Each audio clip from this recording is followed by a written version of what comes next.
Good morning, students. Welcome to science class, biology part from chapter 1, nutrition in plants. In the previous class, you have studied about autotrophic nutrition. In this class, let's learn more about heterotrophic nutrition. Few plants and all animals are dependent on others for their nutrition and are called heterotrophs. Their mode of nutrition is called heterotrophic nutrition. Classifications of heterotrophic mode of nutrition are parasitic, saprophytic, and insectivorous. Some plants which do not have chlorophyll, they cannot synthesize their food. How do they survive and from where do they derive nutrition? Like humans and animals, such plants depend on food produced by other plants. So, they use a heterotrophic mode of nutrition. Here, the first classification let us learn in detail, that is parasitic mode of nutrition. In parasitic mode of nutrition, plants depend on other plants or animals for their nourishment. Such dependent plants are called as parasites, and the ones on which the parasites depend are called as hosts. The parasite plants climb plants from which they get all the food.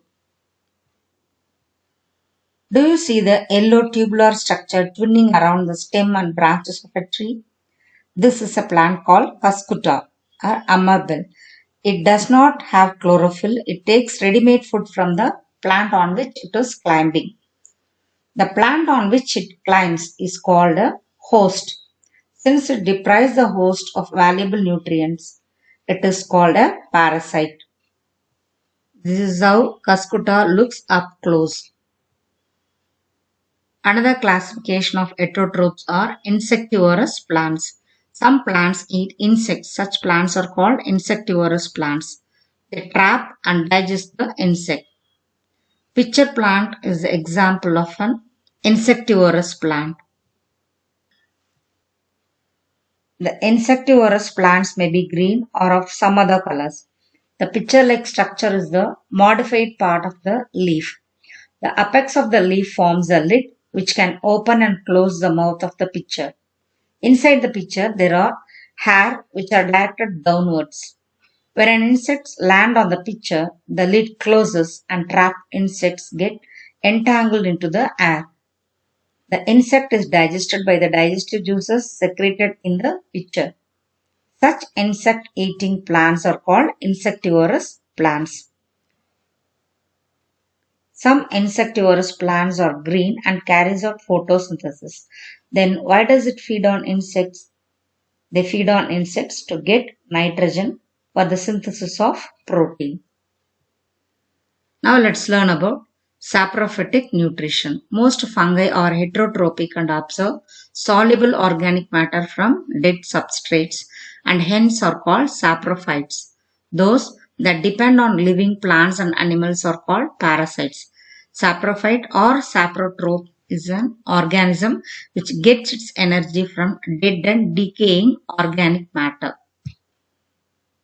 You might have seen fluffy umbrella-like patches growing on rotting wood during the rainy season. They are mushrooms. From where do they get the nutrients? From the dead and decaying matter. Now see the another example. Take a piece of bread and moisten it with water. Leave it in a moist, warm place for 2 or 3 days or until fluffy patches appear on them. The patches may be white, green, brown or any other color. Now, these organisms are called fungi. They have different mode of nutrition. They secrete digestive juices on dead and decaying matter and convert it into a solution. Then they absorb the nutrients from it. This mode of nutrition in which organisms take in nutrients in solution form from dead and decaying matter is called saprophytic nutrition. Today we learn about heterotrophic mode of nutrition, parasitic, saprophytic and insectivorous.